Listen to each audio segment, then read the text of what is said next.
Salom do'stlar, bugun biz sizlarga juda ham kerakli bo'lgan ikkita programmani ko'rsatib o'tamiz. Ushbu programmalarni siz bizning veb-saytimiz osongina.uz saytidan yuklab olishingiz mumkin. Video tagida silkasini qoldiraman. O'sha yerdan o'tib bemalol yuklab olishlaringiz mumkin bo'ladi. Ushbu programmalar namoz o'qishni xohlovchilar uchun juda qulay ishlab chiqarilgan programmalardan. Bu programmalar orqali siz juda ham oson namoz o'qishni o'rganib olishingiz mumkin. Bu yerda barchasi ko'rsatib o'tilgan. Hozir sizlar bilan birgalikda ushbu programmalarni ko'rib chiqamiz.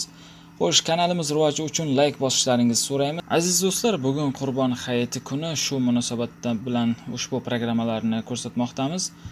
Layk bosganlar uchun raxmat. Bu programmalar ko'pchilik ko'rishi uchun layklar juda muhim sanaladi.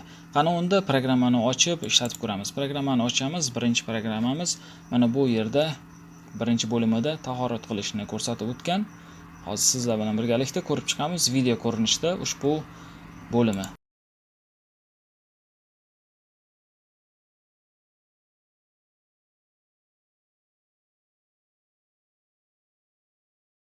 Mana o'zlaringiz ko'rganlaringizdek, barchasi video ko'rinishda juda ham oson qilib tushuntirilgan. Mana ikkinchi bo'limida namoz o'qish. Mana bu yerda ham video ko'rinishida ko'rsatilgan.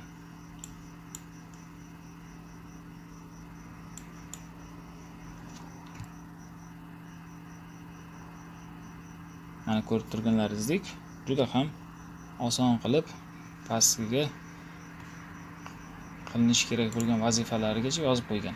Xo'sh, 3-chi bo'limida so'ra duolar, 4-bo'limida esa savollarga javoblar. Mana bu yerda tushunmovchiliklar bo'lgan savollarga javob berilgan. Xo'sh, endi ikkinchi programmamizni ko'rib chiqamiz. Mana ikkinchi programmamiz ham juda ajoyib programma. Mana bu yerda barcha xo'sh, mana men ham namoz o'qiyman mundarijasi. Barcha mana shu namoz o'qish uchun kerak bo'ladigan amallarni va so'ralar, duolar hammasi mana shu yerda mavjud. Bemalol foydalanib juda ham oson o'rganishingiz mumkin bu programmalar orqali. Aziz do'stlar, boya aytib o'tganimdek, ushbu programmalarni siz bizning veb-saytimiz osongina.uz saytidan yuklab olishingiz mumkin. Video tagida silkasini qoldiraman. O'sha yerdan o'tib bemalol yuklab olishlaringiz mumkin bo'ladi.